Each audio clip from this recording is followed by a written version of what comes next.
Bonjour à tous. Bonjour à vous qui nous rejoignez donc sur ce site afin que nous partagions ces moments dans la présence du Seigneur. Soyez donc pleinement bénis et enrichis par la grâce de Dieu. J'aimerais ce matin partager avec vous quelques paroles des Écritures concernant donc la position de Dieu, les sentiments de Dieu par rapport aux choses qui peuvent arriver aux hommes d'une manière générale et peut-être par rapport à ce qui nous arrive, nous pouvons trouver enseignement puisque la Bible nous dit que Dieu ne change pas. Il est le même hier, aujourd'hui, éternellement, que ce soit à son époque, que ce soit dans l'Ancien Testament ou aujourd'hui, nous savons qu'en Dieu, il n'y a pas de changement. Donc son sentiment et sa position n'évoluent pas vis-à-vis des hommes. Il a toujours les mêmes intentions et le souhait d'être un secours pour tous ceux qui sont donc dans la détresse. J'aimerais avec vous lire un passage dans l'évangile de Luc au chapitre 13. Donc Jésus, qui au moment où il était sur terre, donc s'entretenait régulièrement avec des personnes et à un moment donné, certaines personnes qui étaient là donc vont lui raconter ce qui s'était passé, ce qui était arrivé à d'autres personnes, situation fâcheuse. Cela se trouve donc dans l'évangile de Luc au chapitre 13 et à partir du verset 1er. Et nous lirons jusqu'au verset 5. Il est dit, « En ce même temps, quelques personnes qui se trouvaient là racontaient à Jésus ce qui était arrivé à des Galiléens dont Pilate avait mêlé le sang avec celui de leur sacrifice. Il leur répondit, « Croyez-vous que ces Galiléens aient été de plus grands pécheurs que tous les autres Galiléens parce qu'ils ont souffert de la sorte? Non, je vous le dis, mais si vous ne vous repentez, vous périrez tous également. Ou bien ces 18 personnes sur qui est tombée la tour de Siloé et qu'elle a tuées, croyez-vous qu'elles aient été plus coupables que tous les autres habitants de Jérusalem? Non, je vous le dis, mais si vous ne vous repentez, vous périrez tous également. Amen. » Que Dieu donc soit béni pour sa parole et qu'avec l'aide du Saint-Esprit, nous puissions donc être éclairés et édifiés. Ces personnes donc vont considérer la manière dont d'autres personnes sont mortes de manière dramatique, c'est assez dur, et chercheront donc auprès de Jésus un regard, à connaître sa position, à savoir ce qu'il en pensait. Jésus de leur dire donc au verset 2, donc, est-ce que vous croyez que ces Galiléens avaient été de plus grands pécheurs que tous les autres parce qu'ils ont souffert de la sorte? Donc ils voulaient déjà donc, dans leur esprit apporter un éclaircissement. Ce n'était pas le fait qu'ils étaient plus pécheurs, moins pécheurs, puisque la Bible nous dit que tous ont péché. Et que Dieu, dans sa manière de considérer les hommes, n'a pas donné de grandeur de péché, mais il dit que tous les hommes ont péché, ils sont tous privés donc de la gloire de Dieu. Mais il leur dira à eux, au verset 3, « Non, je vous le dis, mais si vous ne vous repentez, vous périrez tous également. » Tous ne mourront pas de cette manière, mais Jésus leur parle d'un point qui n'est pas visible et il leur dit, vous périrez tous également. Et c'est la parole de Dieu qui nous aide à comprendre cette notion de périr. C'est plus que mourir. C'est se retrouver dans le lieu de perdition éternelle. Et Jésus, au travers de ce qui lui est présenté, fera comprendre que le plus important, ce n'est pas la manière de mourir, qu'elle soit dramatique ou que l'on soit simplement donc sur son lit et ainsi s'endormant du sommeil de la mort. Ce n'est pas cela qui compte, mais c'est surtout le fait de se repentir. Le fait de tourner son cœur vers Dieu et de trouver le pardon de ses péchés. Lorsque nous considérons les Écritures, et notamment donc l'exemple de Job au chapitre 33, il est question donc, ou quand il nous est dit que Dieu parle tantôt d'une manière, tantôt d'une autre, mais nul n'y prend garde. Et dans cet exemple, dans ce témoignage de la parole de Dieu, dans le livre de Job, il sera donc question, mais nous pouvons nous y reporter pendant quelques instants. Job chapitre 33, voilà. De souffrance. Il est dit, il parle par des songes, par des visions nocturnes, quand les hommes sont livrés à un profond sommeil, quand ils sont endormis sur leur couche. Ici, ce texte met en évidence que Dieu s'adresse aux hommes. Et dans des moments doux, dans des moments simples, le moment du sommeil, le moment où l'homme se repose. Il parle à l'homme dans ces moments-là, par ses moyens. Mais aussi, au verset 16, il est dit « Alors il leur donne des avertissements et il met le sceau à ses instructions, afin de détourner l'homme du mal et de le préserver de l'orgueil. » Les intentions de Dieu, c'est ça. Verset 18, « Afin de garantir son âme de la fosse et sa vie des coups du glaive. » Mais aussi, verset 19 nous dit « Mais par la douleur aussi l'homme est repris sur sa couche. » Donc, la souffrance, la douleur des hommes est aussi un moyen par lequel Dieu passe, et la souffrance que peuvent rencontrer les hommes, et encore aujourd'hui, eh bien, n'annule pas la nécessité pour l'homme de se repentir. Au contraire, la souffrance, l'épreuve, les drames qui arrivent sont aussi un moyen pour que l'homme soit repris et soit interpellé. Donc on voit les intentions de Dieu, la position de Dieu par rapport à la souffrance que peuvent connaître les hommes d'une manière individuelle ou collective. Et le regard de Dieu, et l'essentiel pour lui, c'est que l'homme se repente. C'est que l'homme se repente. Ce qui est terrible pour Dieu, c'est si l'homme passe à côté de Jean 3,16. Jean 3,16. Car Dieu a tant aimé le monde qu'il a donné son Fils, afin que quiconque croit en lui ne périsse point, mais qu'il ait la vie éternelle. Lorsque Jésus s'entretient avec les hommes, il ne perd jamais de vue cet aspect des choses. Il y a la vie courante, et le Seigneur se soucie de notre vie courante. Il y a les situations diverses que nous pouvons rencontrer, mais le Seigneur donc ne quittera jamais cet objectif, cette pensée, cette position concernant donc l'éternité des hommes. Dans toutes ces choses que nous vivons et que les hommes vivent, nous avons toujours besoin de bien comprendre la position de Dieu. Au travers de la parole de Dieu, nous comprenons donc que le Seigneur, même lorsque Jésus se trouvait dans Luc 23, lorsqu'il se trouvait sur le chemin de Golgotha, eh bien, il y avait là des femmes autour, Luc 23, à partir du verset 26, il y avait là des femmes autour qui pleuraient sur lui. Et nous pourrions penser qu'à ce moment, Jésus reste dans cette souffrance et dans cette douleur, sachant qu'il va à Golgotha. Oui, il est là dans cette souffrance parce qu'il est parfaitement homme et il vient de subir déjà des souffrances, la flagellation, la couronne d'épines, les mépris, les crachats, les coups de fouet. Et il va vers le moment le plus dur encore, vers Golgotha où il sera crucifié. Mais dans son cœur, dans son être intérieur, en lui-même, il ne perd jamais sa vision des choses.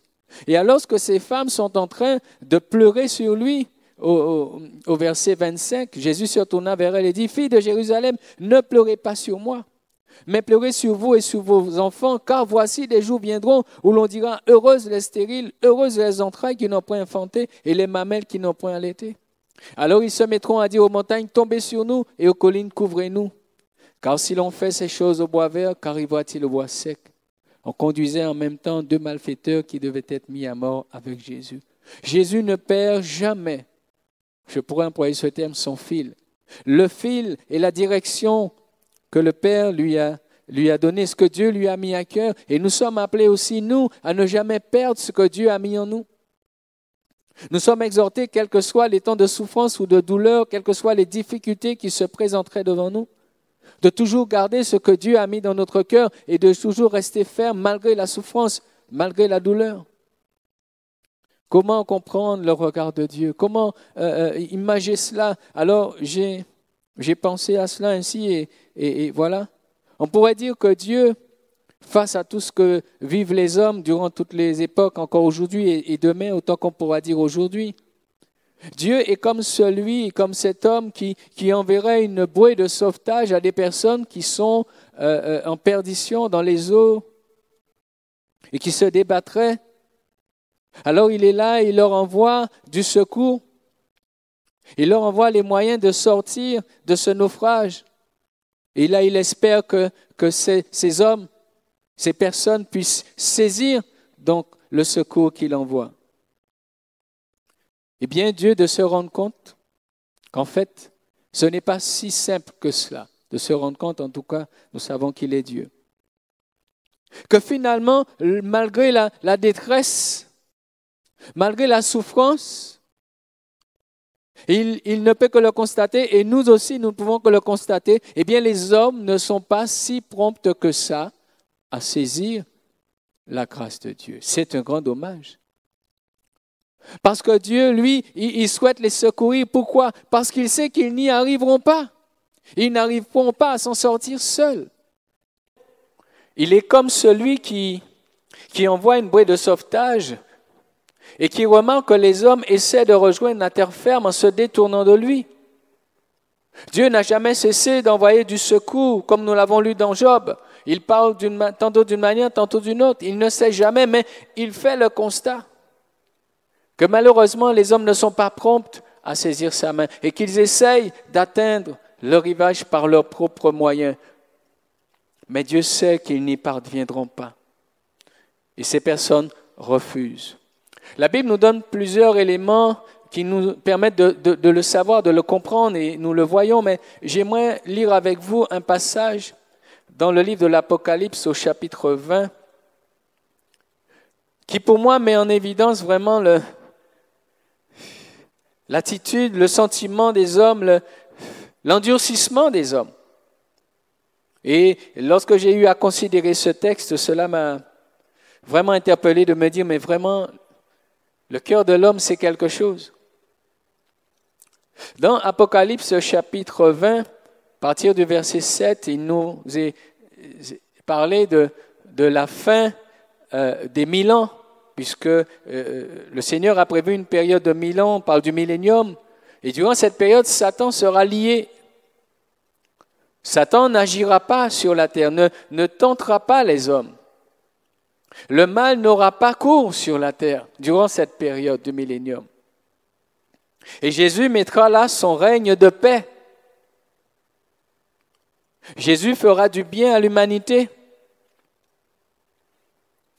Jésus vraiment va s'assurer que tout le monde soit bien. Et la Bible nous dit qu'à l'issue de cette période de paix, de tranquillité, de bonheur, à la fin de ces 1000 ans, donc, Satan sera relâché. Et il y aura une courte période qui permettra encore aux hommes de révéler l'état de leur cœur. Alors je vais lire avec vous ça dans Apocalypse chapitre 20, verset 7. Quand les 1000 ans seront accomplis, Satan sera relâché de sa prison. Et il sortira pour séduire les nations qui sont aux quatre coins de la terre, Gog et Magog, afin de les rassembler pour la guerre. Leur nombre est comme le sable de la mer. Ils montèrent à la surface de la terre et ils investirent le camp des saints et la ville bien-aimée. Mais un feu descendit du ciel et les dévora. Amen. Je ne sais pas si en lisant vous avez réalisé, mais alors que Satan pendant 1000 ans était lié, il sortira donc de sa prison. Et quand il sortira pour séduire les nations, eh bien, il va trouver des hommes, des humains, des hommes et des femmes qui vont se rallier à sa cause. Je ne sais pas si vous comprenez ce que ça veut dire. Est-ce que l'on peut rendre Dieu responsable de ce que les hommes se perdent dans ce monde alors qu'il leur envoie du secours? Ils ne saisissent pas sa main tendue. Pire encore, ils se confient dans l'ennemi de leur âme. Bien que dans cette période, l'homme sera donc au bénéfice de la faveur de Dieu. Jésus sera là sur terre, faisant du bien. Vous voulez essayer d'expliquer les hommes? Vous voulez essayer de prendre la cause de l'homme sans tenir compte de Dieu? Non, ce n'est pas possible. Il nous faut tenir compte de Dieu. Et de savoir que malgré la détresse, malgré les temps difficiles, oui, il y a des hommes, il y a des femmes qui ne saisissent pas et ne saisiront pas la main du Seigneur. Pourquoi? Parce qu'ils préfèrent suivre un autre chemin. La Bible nous dit dans ce que nous venons de lire, et verset 10, « Et le diable qui les séduisait. » Verset 8, « Il sortira pour séduire les nations et ils vont se laisser séduire. » Mais la Bible nous dit, ils montèrent, verset 9, à la surface de la terre et ils investirent le camp des saints et la ville bien-aimée, mais un feu descendit du ciel et les dévora. Comment Dieu peut se positionner par rapport à cette humanité? La parole de Dieu est là pour nous éclairer à ce sujet, par rapport à l'endurcissement de l'homme, par rapport au fait que l'homme ne saisit pas le secours qu'il envoie. Et encore aujourd'hui, c'est le même cas de figure. Eh bien, Dieu, dans tout cela, il ne se laisse pas démonter, je dirais, il ne se laisse pas détourner de son objectif. Et je parlerai à la manière des hommes, eh bien, Dieu reprend courage et il persévère jusqu'à ce que. Dieu persévère jusqu'à ce que. Et il se soucie encore de l'homme, de ceux qui sont encore là, en train de se débattre dans la vie. Il continue à se soucier et à persévérer. Jésus dira qu'il est venu chercher et sauver ceux qui sont perdus. C'est sa mission. Donc il continuera malgré tout, mais il est pleinement conscient et il voit tous ceux qui se détournent et il sait qu'ils n'y arriveront pas. Mais ces hommes se laissent séduire par des idées ou par leurs propres moyens. Ils s'efforcent, alors certains s'épuisent et ils meurent en chemin. Certains sont dévorés par les animaux, se perdent, s'égarent.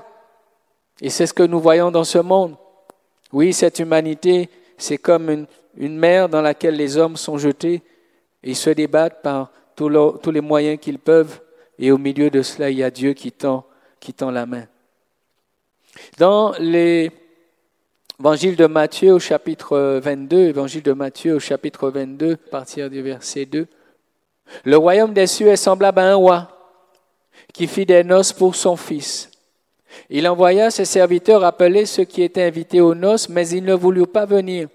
Il envoya encore d'autres serviteurs en disant, « Dites aux conviés, j'ai préparé mon festin, mes bœufs et mes bêtes grasses sont tués, tout est prêt, venez aux noces. » Mais sans s'inquiéter de l'invitation, ils s'en allèrent, celui-là à son champ et celui-là à son trafic, et les autres se saisirent, des serviteurs les outragèrent et les tuèrent. Le roi fut irrité, il envoya ses troupes et fit périr ses meurtriers et brûla leur ville. Cette parabole met en évidence ce que je suis en train de vous dire, et Dieu, le sachant déjà, nous a avertis et a fait connaître qu'il a des intentions qui sont bonnes. Il invite les hommes à venir à ses noces. Mais il sait qu'il y en a qui auront mieux à faire. Et le message de ce matin est là pour inviter, pour interpeller, et pour que chacun puisse savoir et considérer, a-t-il répondu à l'appel du Seigneur? Avez-vous répondu à l'appel du Seigneur, vous qui écoutez? Et lorsque vous avez entendu l'appel du Seigneur, l'appel au salut, est-ce que vous êtes venu lorsque vous l'avez entendu? Est-ce qu'aujourd'hui vous pouvez dire oui, j'ai saisi la grâce du Seigneur? Ou est-ce que vous continuez à vous débattre dans l'existence? En tout cas, comprenez-le au travers de la parole de Dieu et au travers de cet exemple, de cette parabole, que le Seigneur fait tout pour pouvoir emmener les hommes à se trouver dans ces fameuses noces qu'il prépare pour l'homme, pour l'humanité, pour l'Église, pour ceux qui croient. Le Seigneur donc fait tout pour que le plus grand nombre y soit, mais il est conscient effectivement que beaucoup vont refuser. Et au verset 8, alors qu'il a eu le refus de ces personnes, eh bien, il enverra encore, parce qu'au verset 8, il dit à ses serviteurs, « Les noces sont prêtes, mais les conviés n'en étaient pas dignes. Allez donc dans les carrefours et appelez aux noces tous ceux que vous trouverez. » Ses serviteurs allèrent dans les chemins, rassemblèrent tous ceux qu'ils trouvèrent, méchants et bons, et la salle des noces fut pleine de conviés. Amen. Vous devez savoir, entendre, comprendre, réaliser que Dieu n'annulera pas ses noces. Mais il persévère jusqu'à ce qu'il trouve des hommes et des femmes qui accepteront d'entrer dans ses noces. Dieu n'annulera pas ses noces. Les noces auront bien lieu, mais avec qui? Avec tous ceux qui répondront à son appel, avec tous ceux qui vont saisir la main tendue. Aujourd'hui, c'est un temps particulier. Oui, il y a beaucoup de détresse, il y a beaucoup de souffrance, il y a toutes sortes de manifestations naturelles, il y a toutes sortes de maladies, il y a toutes sortes de situations de détresse. Et avant le corona, tout encore, et bien après encore, il y en aura jusqu'à ce qu'on puisse dire aujourd'hui. Et Dieu continuera à interpeller parce que les noces de l'agneau se préparent. Et les hommes doivent se préparer pour les noces de l'agneau. Les hommes sont appelés, vous êtes appelés, nous sommes appelés à nous préparer pour les noces de l'agneau. Y a-t-il quelque chose de plus important que cela? Y a-t-il quelque chose qui vaille le coup? Et êtes-vous sûr, en vous débattant dans l'existence, êtes-vous sûr que vous allez atteindre le but en vous détournant de la main du Seigneur? Je vous invite et je vous encourage aujourd'hui à prendre en considération ces paroles. Bien sûr, vous restez libre de répondre ou pas à l'appel du Seigneur. En tout cas, la Bible nous dit que tous ceux qui répondent à son appel, le Seigneur en prend soin. Nous pourrons lire dans l'évangile de Matthieu au chapitre 4. L'évangile de Matthieu au chapitre 4. Lors de sa venue, Jésus, bien sûr, il est là pour nous emmener vers le Père. Il dit, je suis le chemin, la vérité et la vie. Nul ne va au Père s'il ne passe par moi. Il est venu pour révéler le Père, il est venu pour nous emmener vers le Père.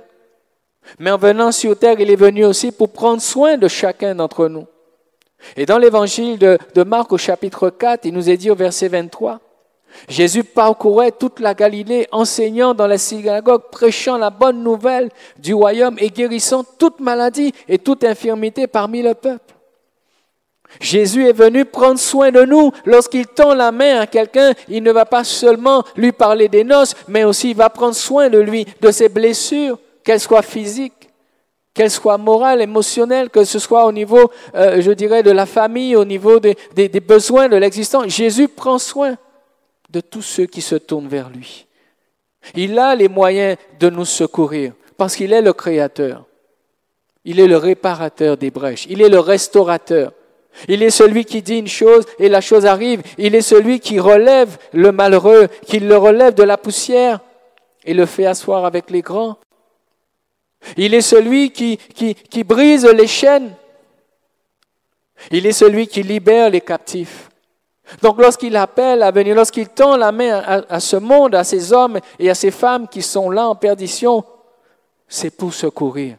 C'est pour aider. Et la Bible nous dit que sa renommée se répandit dans toute la Syrie et on lui emmenait tous ceux qui souffraient de maladies et de douleurs, de divergents, des démoniaques, des lunatiques, des paralytiques et il les guérissait. Il les guérissait. Et une grande foule le suivit de la Galilée, de la Décapole, de Jérusalem, de la Judée et d'au-delà du Jourdain. Il les guérissait. Il ne met pas dehors celui qui vient à lui. Au contraire, il tend la main aux hommes en souffrance, en détresse, pour les secourir, pour les relever, pour les guérir, pour les restaurer. Voilà la position de Dieu vis-à-vis des hommes qui sont dans la détresse, qui sont dans la souffrance. Il les appelle à se repentir. Et en s'approchant de lui, eh bien, il prend soin des hommes. Il prend soin de ceux qui s'approchent de lui. Ces foules se sont approchées de lui. Approchez-vous du Seigneur. Approchez-vous du Seigneur. C'est le temps pour vous. Je crois qu'il n'y a pas un homme, une femme qui n'ait passé un temps de détresse ou qui soit encore aujourd'hui dans une situation où il sent qu'il est en train de se débattre. La parole de Dieu est là pour nous rappeler que Dieu n'a pas changé. Il est celui qui guérit encore aujourd'hui. Mettez votre confiance en lui. Comptez sur lui. Approchez-vous de lui. Là où vous êtes, faites-lui confiance. Il saura vous secourir. Il saura vous relever. Le Seigneur est tellement soucieux qu'à aucun moment il ne manque une main tendue, parce que lui-même devait repartir vers son Père. Alors, il nous est dit dans ce même texte, au verset 18, que le Seigneur va appeler et préparer, il va embaucher des hommes, des personnes qui vont être ceux qui, après son départ, continueront à tendre la main à ceux qui se débattent dans ce monde. Le Seigneur est soucieux qu'à aucun moment il manque du secours pour l'humanité. Alors à partir du verset 18, il nous est dit, « Comme il marchait le long de la mer de Galilée, il vit deux frères, Simon appelé Pierre et André son frère, qui jetaient un filet dans la mer car ils étaient pêcheurs. Et il leur dit, « Suivez-moi et je vous ferai pêcheurs d'hommes. » Il va aller vers des hommes qui avaient l'habitude d'enlever du poisson dans la mer. Il va aller vers des hommes qui avaient l'habitude donc de pouvoir lancer un filet et ramener donc sur la terre ferme du poisson. Et il leur dira, eh bien, j'aimerais vous embaucher pour que vous puissiez travailler avec moi et que vous puissiez non pas enlever du poisson pour vous nourrir ou nourrir donc les populations autour de vous, mais que vous puissiez sortir les hommes dans leur détresse. Je vous ferai pêcheurs d'hommes. C'est une mission au-delà de toute mission. C'est un emploi au-delà de tout emploi. Il ne faudrait pas qu'il manque de pêcheurs d'hommes aujourd'hui. Parce que plus encore la détresse est là et la mer est de plus en plus agitée. Ce n'est pas aujourd'hui qu'il doit manquer des pêcheurs d'hommes. Au contraire. Et en considérant ce message à la pensée, m'est venu les jeunes. De manière particulière, les jeunes. À quoi est-ce que vous êtes attachés aujourd'hui? Cette nouvelle génération, à quoi est-ce que vous êtes intéressés aujourd'hui? Avez-vous pris conscience que le monde périt? Oui, je le crois. Avez-vous pris conscience que les hommes sont en train de se débattre et essaient d'y arriver, mais n'y parviennent pas? Je le crois. Je l'espère en tout cas. Mais prenez conscience que ce matin, le Seigneur aussi voudrait vous embaucher, particulièrement vous qui êtes jeunes. Que vous puissiez dès à présent un peu plus vous concentrer, un peu plus vous soucier de son œuvre. Parce que vous êtes censés être là après un peu plus longtemps que ceux d'aujourd'hui, pour assurer pendant encore tout le temps que Dieu permettra que l'on puisse dire aujourd'hui qu'il y ait toujours une main tendue. Ne veux-tu pas, toi jeune, être la main tendue de Dieu pour l'humanité? As-tu répondu à son appel? As-tu fait comme Simon et son frère? Un peu plus loin, as-tu fait comme Jacques? Parce que le Seigneur, il embauche tant qu'il était là, il l'a fait.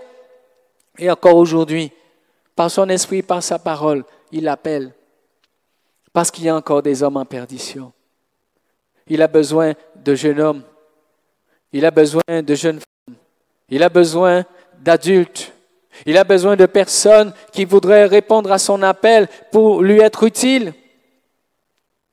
Parce que cette génération est en souffrance. Celle de demain sera sans aucun doute plus encore en souffrance. Mais la souffrance, elle fait partie de la vie des hommes. Donc ce n'est pas la souffrance qui est le problème. C'est que les hommes puissent avoir une main tendue et trouver du secours auprès de Dieu. Il ne faudrait pas qu'il manque des mains tendues. Alors pourquoi le Seigneur est ainsi donc aussi déterminé et persévérant? La Bible nous le dit dans Jean chapitre 9, verset 4. Jésus, je l'ai dit tout à l'heure, ne perd jamais de vue les réalités spirituelles. Et il voudrait par sa parole ce matin nous les rappeler ou nous les préciser. Jean chapitre 9, verset 4. Il faut que je fasse, tandis qu'il est jour, les œuvres de celui qui m'a envoyé. La nuit vient où personne ne peut travailler. C'est maintenant qu'il faut répondre à son appel. Il ne faudrait pas attendre demain pour se réveiller, il sera trop tard. Pourquoi? Parce que Dieu a établi un temps pour chaque chose. Le temps est compartimenté. Dieu a prévu un temps pour chaque chose. Et dans sa parole, il nous dit qu'il y a urgence. Si déjà à cette époque, à son époque, il a pu dire ces paroles, essayez de comprendre à quel point ces paroles sont pour nous aujourd'hui importantes et essentielles. Lui, il dit, il faut que je fasse, tandis qu'il est jour, les œuvres de celui qui m'a envoyé. La nuit vient où personne ne peut travailler. La nuit vient où personne ne peut travailler. Donc si aujourd'hui il fait jour, c'est que demain il fera ténèbres. Et dans Luc chapitre 22, le Seigneur avait déjà mis en évidence qu'il y avait un temps pour chaque chose. Il y a un temps où la lumière brille, mais il y a aussi un temps pour les ténèbres. Luc 22, 53. Luc 22, 53. Il nous est dit, et c'est Jésus au moment où donc il allait donc être arrêté. Il est dit, il dira aux personnes autour de lui, j'étais tous les jours avec vous dans le temple, et vous n'avez pas mis la main sur moi, mais c'est ici votre heure et la puissance des ténèbres. Comprenez? Jésus est soumis au temps que Dieu permet. Jésus met en évidence qu'il est impossible qu'il en soit autrement. Parce que lui-même, de son temps, il savait qu'il avait un temps pour travailler, mais il savait aussi qu'il y avait un temps pour les ténèbres. Le Seigneur n'a pas annulé le temps des ténèbres. Le Seigneur n'a pas dit, je ferai en sorte que les ténèbres ne viendront pas. Non, il a accepté que les choses aient été établies ainsi. Nous devons admettre que les choses sont établies ainsi par Dieu. Et simplement nous préparer. Tant qu'il pouvait travailler, il le faisait. Il nous est dit au verset 54, après avoir saisi Jésus, ils l'emmenèrent et le conduisirent dans la maison du souverain sacrificateur. Et il y avait un temps où ils ne pouvaient mettre la main sur lui. Mais là était arrivé le temps où il fallait que les choses soient ainsi, et il a accepté que les choses soient ainsi. Écoutez-moi, frères et sœurs, nous ne pouvons pas être tout le temps dans un temps où nous réussissons. Nous ne pouvons pas être tout le temps dans un temps où tout est libre. Nous ne pouvons pas être tout le temps dans un temps où il n'y a pas de problème, où il n'y a que victoire, où que nous prions Dieu, et voilà la victoire, la délivrance, tout va bien. Parce que les temps sont compartimentés, Dieu a prévu un temps pour chaque chose. Et quand le temps des ténèbres est arrivé, oui, eh bien Dieu laisse agir les ténèbres. C'est lui qui l'a décidé, c'est lui qui l'a établi. C'est à nous de nous soumettre à cette réalité. Quand le temps de la lumière est là, nous devons agir. Mais quand le temps des ténèbres est là, eh bien, et le Seigneur dit, personne ne pourra travailler. Donc c'est aujourd'hui, c'est maintenant. Quelle est la position du croyant aujourd'hui? Est-ce qu'il agit, est-ce qu'il travaille, est-ce qu'il œuvre là maintenant alors que c'est possible? Ou est-ce qu'il attend voir demain, mais si demain les ténèbres arrivent, qu'est-ce qui pourrait être possible? Le Seigneur dit, il arrive un temps où il ne sera pas possible de travailler. Donc nous avons besoin de comprendre vraiment la détermination du Seigneur à accomplir l'œuvre que Dieu lui a donnée, et nous étant de ceux qui ont été choisis, établis pour cela. Alors quel est donc le sentiment donc du Seigneur donc vis-à-vis de ceux qui ont bien sûr saisi sa grâce, sont montés avec lui donc dans la barque? Nous pouvons lire cela dans 1 Thessaloniciens, le chapitre 5.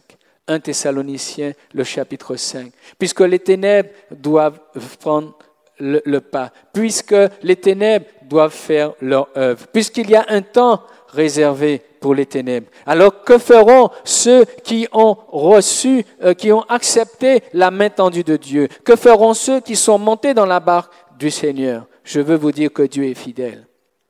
Je veux vous dire que Dieu est fidèle. Et il ne délaisse pas ceux qui se confient en lui. 1 Thessaloniciens, le chapitre 5 et le verset 2, il nous est dit, « Car vous savez bien vous-même que le jour du Seigneur viendra comme un voleur dans la nuit. Quand les hommes diront paix et sûreté, alors une ruine soudaine leur surprendra, comme les douleurs de l'enfantement surprennent la femme enceinte, et ils n'échapperont point. Ils n'échapperont point. Mais vous, frères, sœurs, Église de Jésus-Christ, vous n'êtes pas dans les ténèbres pour que ce jour vous surprenne comme un voleur. Mais vous êtes tous des enfants de la lumière et des enfants du jour. Nous ne sommes point de la nuit ni des ténèbres. Le Seigneur est clair. Il est clair dans sa position concernant le monde et concernant l'Église. Le Seigneur est clair dans sa position. Il a son plan pour l'Église. Et il y a son plan et son action pour le monde. Nous devons être rassurés. Tous ceux qui font partie de l'Église, tous ceux qui ont saisi la main tendue, nous devons tous être rassurés. Dieu a son plan. La position de Dieu est claire. Les sentiments de Dieu sont clairs à ce sujet. Vous êtes tous des enfants de la lumière et des enfants du jour. Nous ne sommes point de la nuit ni des ténèbres. Alors, est-ce que, à partir de ce moment-là, puisque nous sommes rassurés, nous sommes dans la barque du Seigneur, est-ce que nous allons dire, mangeons et buvons? Est-ce que nous allons dire, eh bien, restons là, tranquilles, à l'abri? Est-ce que nous allons donc simplement citer le psaume 91, celui qui demeure sous l'abri du Très-Haut, repose à l'ombre du Tout-Puissant? Et est-ce que nous allons rester tranquillement, posés, à attendre que ça passe? Non, bien-aimés. La parole de Dieu, elle est claire. Celui qui demeure sous l'abri du Très-Haut repose à l'ombre du Tout-Puissant. Dieu ne nous a jamais dit de nous coucher toute la journée, d'attendre et de dormir et d'attendre que ça se passe. C'est pas ça. Mais il nous invite à demeurer, bien sûr, dans ses voies, à demeurer dans sa parole, à demeurer dans l'enseignement de sa parole, mais aussi à continuer à accomplir sa volonté, à continuer à demeurer ferme pour l'accomplissement de sa volonté. Il ne s'agit pas pour nous de rester tranquillement, posément. Parce qu'il nous est dit donc au verset 6, « Ne dormons donc point comme les autres, mais veillons et soyons sobres. » Eh oui, un chrétien, ce n'est pas quelqu'un d'inactif, ce n'est pas quelqu'un qui reste posé là comme ça, il attend que ça se passe, non. Un chrétien, c'est quelqu'un qui est appelé à ne pas dormir ou s'endormir sur ses lauriers, comme je pourrais dire ainsi. Un chrétien, donc, n'est pas celui qui est appelé donc à se conformer au siècle présent. Ne dormons donc point comme les autres, mais veillons et soyons sobres. Mais veillons et soyons sobres. Essayez d'imaginer que vous êtes donc dans cette barque avec le Seigneur et que vous ne veillez pas et que vous soyez là simplement en train de regarder les nuages, simplement en train de vous promener dans l'existence. Vous savez que la mer, elle est agitée et que ça bouge dans tous les sens. Vous risquez de tomber. Non, un chrétien n'est pas quelqu'un qui n'est pas soucieux des choses. Un chrétien, c'est quelqu'un qui est à l'œuvre. C'est quelqu'un qui prie, mais c'est aussi quelqu'un qui veille. C'est quelqu'un qui veille à accomplir la volonté de Dieu. C'est quelqu'un qui veille à rester dans les limites de la parole de Dieu. J'ai noté donc la définition des mots sobre et veiller. Sobre, manger, boire avec modération, peu exigeant, montre de la mesure, de la réserve, qui n'a pas recours aux surcharges, aux ornements inutiles. Veiller, c'est faire preuve de vigilance, faire attention à quelque chose. Donc, quand le Seigneur nous dit que nous devons veiller, c'est qu'il y a des choses sur lesquelles nous devons veiller, faire attention à quelque chose. C'est à vous de définir. C'est à vous de chercher ce sur quoi vous avez besoin de veiller. C'est à vous de méditer la parole de Dieu. C'est à vous de veiller sur cette attitude de sobriété, à ne pas être comme les autres, ne pas se conformer au siècle présent. Ce matin, c'est une simple exhortation, c'est un simple point sur le regard, sur la position donc, du Seigneur par rapport à lorsque l'humanité passe par des temps difficiles, des temps particuliers. Le Seigneur dit, dans le texte que nous avons lu tout à l'heure, ce n'est pas tant qu'il y ait plus de catastrophes ou moins de catastrophes. Ce n'est pas le plus important puisqu'il n'y a rien de nouveau sous le soleil. Mais il dit, si vous ne vous repentez, vous périrez aussi tous également. Et si nous ne veillons pas, nous risquons de tomber. Alors ce matin, considérons cette parole du Seigneur. Considérons le regard et la position de Dieu vis-à-vis, bien sûr, de son Église, de son plan, de son projet par rapport à son Église. Le Seigneur veille sur son peuple et nous assure que nous ne sommes pas des ténèbres. Que ce soit le souhait de Dieu que ne manque jamais donc un secours pour ces perdus. Veillons à ce que nos cœurs ne se ferment pas, mais que nous soyons toujours prêts à annoncer la bonne nouvelle, que nous soyons toujours prêts à tendre la main à celui qui est dans la détresse. C'est notre mission, c'est notre appel, et que ceux qui n'ont pas encore répondu à cet appel le fassent. Peut-être certaines personnes dans leur cœur ont répondu, mais n'ont pas pris position, simplement parce qu'ils n'ont pas encore renoncé à leur propre vie. Faites-le ce matin. Renoncez à votre vie. Permettez, comme Pierre et Jean, que le Seigneur donc vous débauche pour vous embaucher. Comprenez ce que je dis. Permettez ce matin que le Seigneur vous emmène dans une direction, dans une voie qui est sa voie, dans un chemin qui est son chemin, dans un plan qui est son plan, dans un champ qui est son champ.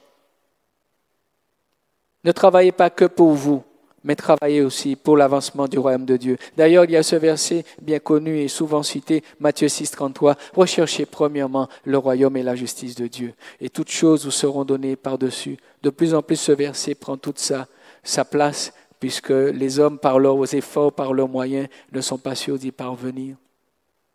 Et enfin, bien sûr, nous devons veiller, bien sûr, à ce que nos cœurs ne s'endurcissent pas.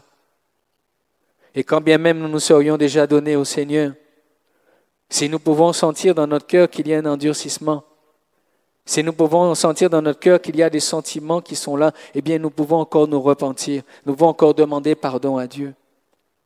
Et si vous qui écoutez, jusqu'à présent, vous vous êtes débattus et vous ne l'aviez pas fait, je vous en prie ce matin, je vous en prie, répondez à l'appel du Seigneur.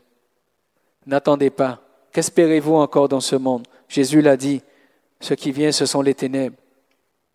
Alors permettez, pendant qu'il fait jour, permettez à Dieu donc de faire son œuvre en vous. Répondez donc à son appel. Le Seigneur a prévu des choses pour vous, pour chacun d'entre nous, mais particulièrement, nous l'avons lu, il nous dit qu'il a préparé ses noces. Ne soyons pas et ne soyez pas de ceux qui refusent son invitation, mais au contraire, laissez-vous interpeller, appeler, laissez-vous donc emmener par le Seigneur, invité par le Seigneur ce matin et répondez à son appel. Un dernier verset pour que nous puissions donc terminer ce moment qui se trouve dans Actes chapitre 3. Lorsqu'il est question de repentance, c'est la chose la plus importante que quelqu'un puisse faire dans sa vie parce que ça lui amène énormément de choses. Nous n'aurons pas donc le temps de voir tout ce qu'emmène la repentance, mais au moins un verset qui en parle dans Actes chapitre 3, verset 19. Il dit « Repentez-vous donc et convertissez-vous pour que vos péchés soient effacés, afin que des temps de rafraîchissement viennent de la part du Seigneur et qu'il envoie celui qui vous a été destiné, Jésus-Christ. » Quand il y a repentance, quand il y a conversion, eh bien il y a des temps de rafraîchissement. Nous avons besoin de ces temps de rafraîchissement. Nous avons besoin de ces temps de restauration. Nous avons besoin de ces temps de relèvement. Nous avons besoin de ces temps de visitation. Je crois qu'il y a un temps où il faut bien sûr courir. Il y a un temps où il faut chercher pour soi certaines choses.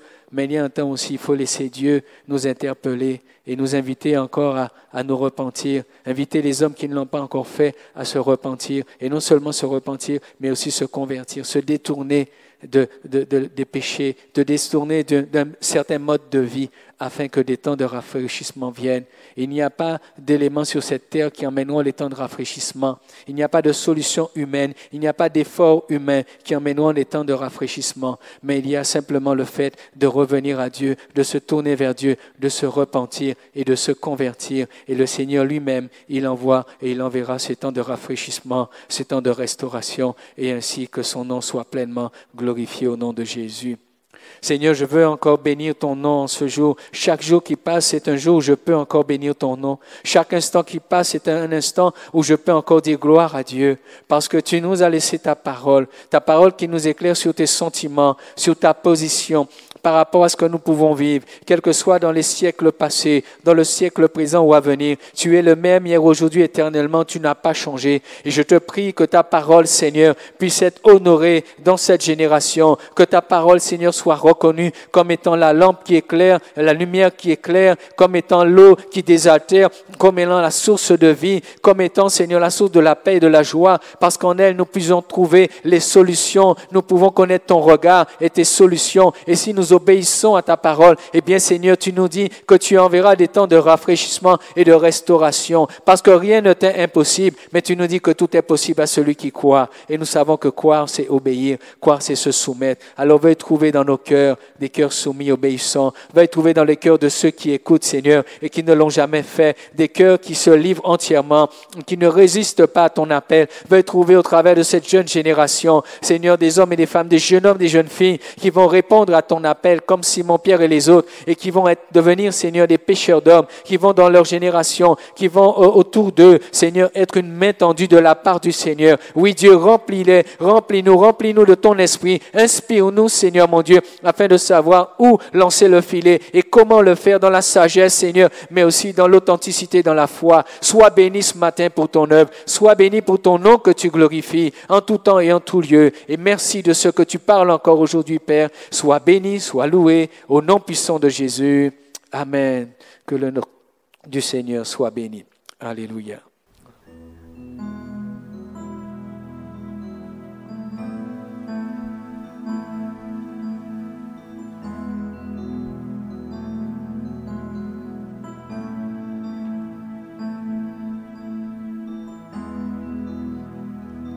C'est air que je respire,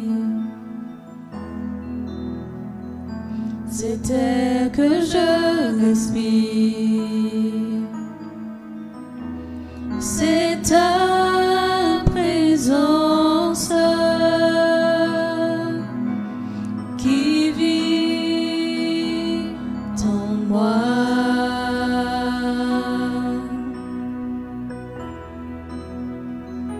Ce pain de chaque jour,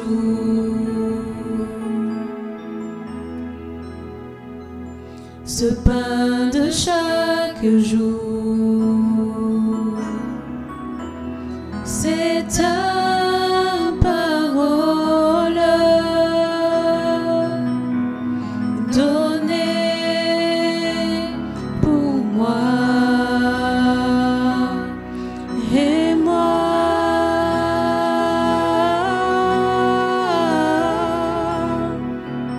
j'ai tant besoin de toi.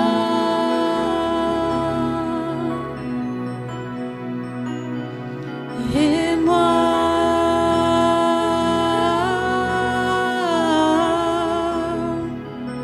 je suis perdu sans toi.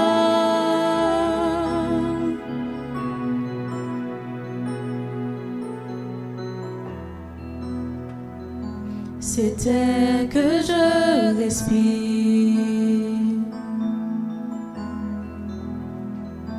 c'est air que je respire,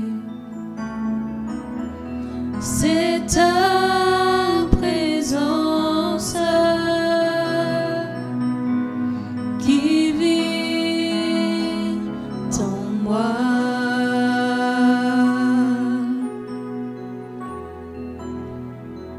Ce pain de chaque jour, ce pain de chaque jour, c'est ta parole donnée pour moi. Et moi,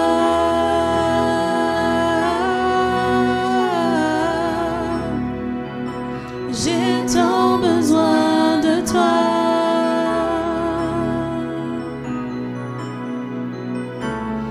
Et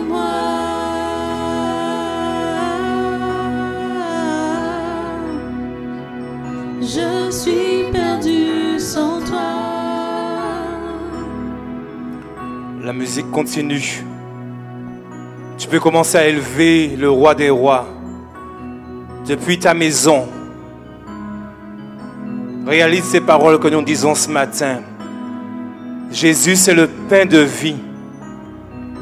Et lorsqu'il dira ces paroles, plusieurs ont été scandalisés. Jésus disait, si vous ne mangez point de ma chair, vous n'aurez point la vie. Et nous, ce matin, nous voulons manger la chair de Jésus à travers sa parole, à travers ses conseils. Parce que sa parole nous donne la vie. Tu peux bénir Dieu pour sa parole. Tu peux louer Dieu pour sa parole encore qui ce matin, certainement va te nourrir. Merci Seigneur. Bénis Dieu là où tu es. Loue ton Dieu là où tu es. Réalise qu'il est le pain de vie. Le pain de vie. Ce pain qui te nourrit. Et nous voulons continuer encore une fois avec ce refrain. Ce pain. Oui, c'est ce que nous voulons chanter. Ce pain de chaque jour. Jésus. Ce pain de chaque jour. C'est ta parole. Merci pour ta parole. Donnée. Merci Jésus. Pour moi. Tu es la parole de vie, Jésus. Ce pain de chaque jour.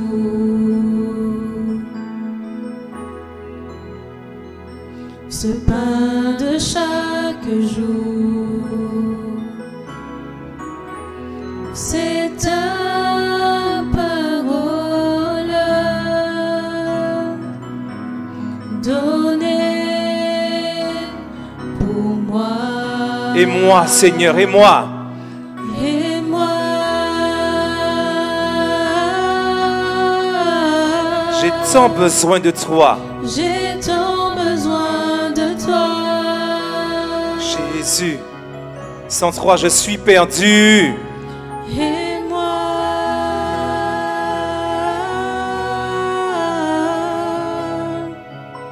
je suis perdu sans toi. Une dernière fois, j'ai tant besoin de toi. Crie à ton Dieu.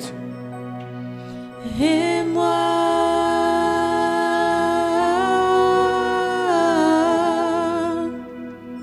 j'ai tant besoin de toi. Oui, Jésus, je suis perdu sans toi. Et moi,